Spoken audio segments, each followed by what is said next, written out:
هذه مريم، عمرها 16 سنة، مسلمة إندونيسية تسكن مع والديها وأخيها الصغير، وبعد 15 ثانية سوف تترك الإسلام، وهذا هو السبب.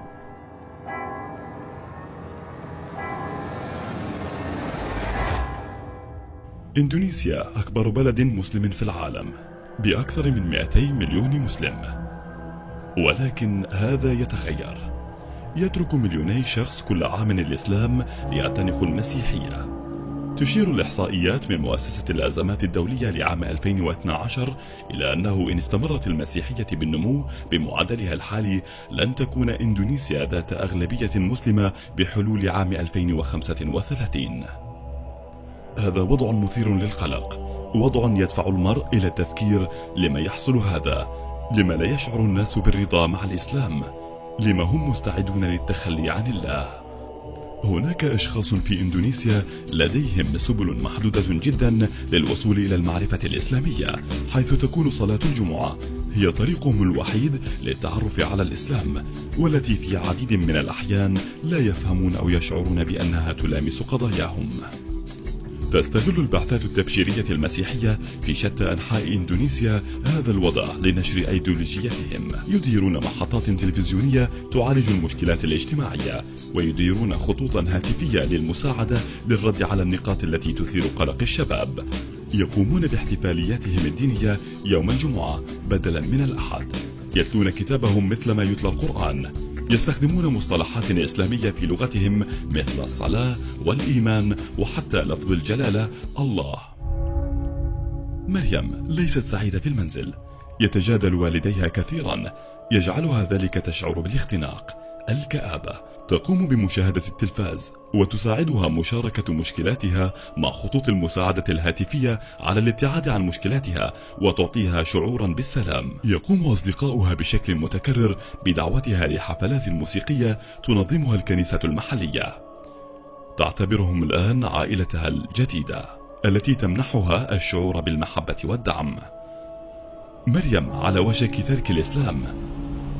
قام العديد من أصدقائها بذلك ويشجعونها على الانضمام إليهم. تشعر بالانتماء وبأن هناك هدف لحياتها. الملايين من الآخرين إما ارتدوا أو على وشك فعل ذلك. كيف نمنع حصول هذا؟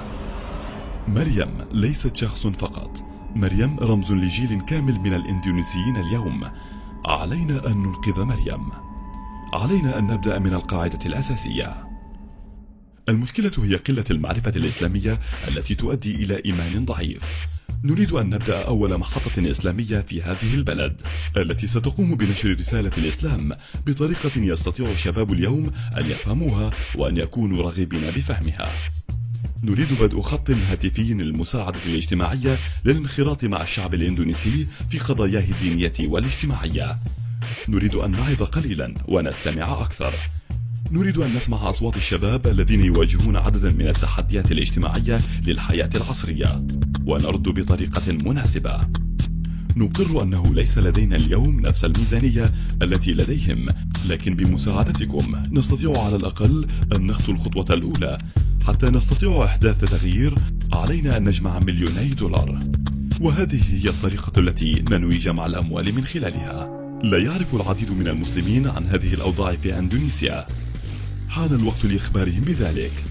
حان الوقت للتخلي عن شعور الراحة الذي يشعرون به حيال كون إندونيسيا أكبر بلد مسلم في العالم.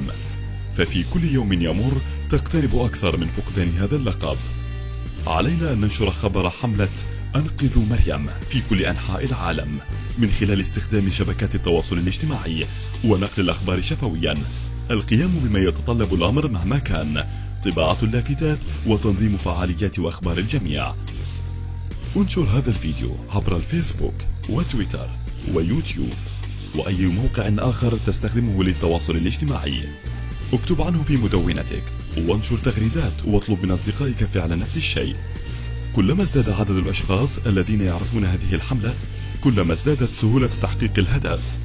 هدفنا هو إعادة الإسلام إلى حياة المسلمين الإندونيسيين. انضم إلينا. أنقذ مريم. Save Mariam. Save Mariam. Save Mariam. سيف مريم. سيف مريم. سيف مريم. سيف مريم.